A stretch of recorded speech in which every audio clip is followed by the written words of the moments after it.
Değerli izleyiciler, bugün biz bir pasiyent hakkında məlumat vermək istərdik. Yəni pasiyentimiz üçüncü dəfə zob əməliyyatı icra olunub. Yəni əməliyyatı nə cür oldu, o haqda da mən qısaca məlumat verəcəm. Sizdə birinci əməliyyat nə vaxt olmuşdu və nə idi diaqnoz? Mənim birinci əməliyyatım 2004-cü ildə olub. 2004-cü əməliyyat olub. Gəncədə olub. Gəncədə olmuş, çox düyünlü zoba görə əməliyyat olmuşdu, elə? Sonra nə hiss elədiniz? Bildiniz ki, ikinci əməliyyat Limf vəzmim də böyüdü. Düyünlər də böyüdü. Düyünlər böyüdü. Ona görə 2009-cu İkinci əməliyyatda ikinci əməliyyat oldu. təkrar əməliyyat oldunuz. Sonra nə hiss elədiniz? Sonra da yenə də məndə çox fəsadlar verdi, ağrılar. Sonra göz əlamətləri əlamətləri, göz böyüməsi oldu. Nə qədər vaxt göz böyüməsi var sizdə?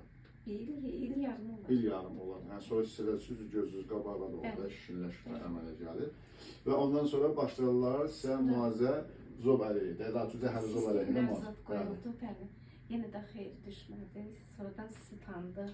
Tirazol qəbul edirdiniz də siz, tirazol qəbul edirdiniz. Sonra siz gəldiniz bizim müayinəmizə, biz baxdıq. Siz baxdınız, çox şükür. Və dedik ki, yəni biz bu qanda xüsusi göstərici var, ona baxaq, sonra qərar verək ki, əməliyyat etmək olar ya yox. Biz belə hallarda bizim ən çox diaqnoz verməmizdə, daha doğrusu proqnozumuzda ən yaxşı göstərici TSH antisimlərdir.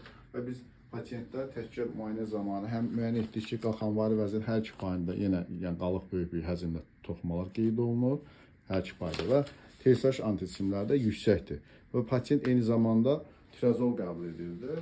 Amma göz əlamətləri olduğundan biz burada əməliyyat qərarı verdik. Düzdür, üçüncü əməliyyat bizim üçün çox çətin idi və biz əməliyyatı planlaşdırdıq sinir cihazından, neuromonitorla. Çünki riskli zoblarla ən belə güvənli əməliyyat etmək istəyirsinizsə, burada mütləq sinir cihazı istifadə olunmalıdır.